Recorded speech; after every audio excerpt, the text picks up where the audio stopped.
Hai guys, Assalamualaikum semua. Okey, hari ni hari yang terakhir lah insyaAllah. Kalau besok raya, hari ni adalah hari terakhir kami di Bazar Ramadan Stadium Ipoh lah. So boleh nampak belakang ni, hujan lebat ni nampak. Okey, jangan lupa besok kalau raya, kalau kita dah tak ada dekat Bazar Ramadan Stadium, kita akan ada di depan kedai restoran Opal Zuzu Meru ya. So insyaAllah kita akan start meniaga pada pukul 6 petang sampai 12 malam ke.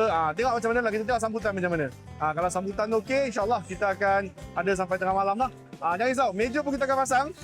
Meja pun kita akan pasang, tapi menu kita tak banyak lah. Kita just masukkan char kway teow kering lah, char kway teow Chinese style. Dengan mungkin klaim dengan mantau ke. Tengok permintaan macam mana. Sebab kita dah dapat order dah ni.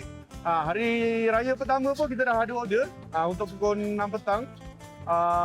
Dia order 10 char kway teow kerang dengan 5 klaim mantau. So korang mana-mana yang nak order awal pun boleh order awal dengan saya lah. Kalau untuk take away tak ada masalah lah. So senang sikit saya prepare barang.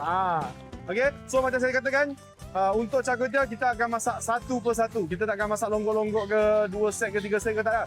So kalau lambat sikit harap boleh bersabar lah. Sebab kita nak jaga kualiti. Saya nak pastikan air tangan saya ni disukai ramai. Alright, itu saya. Assalamualaikum. Bye.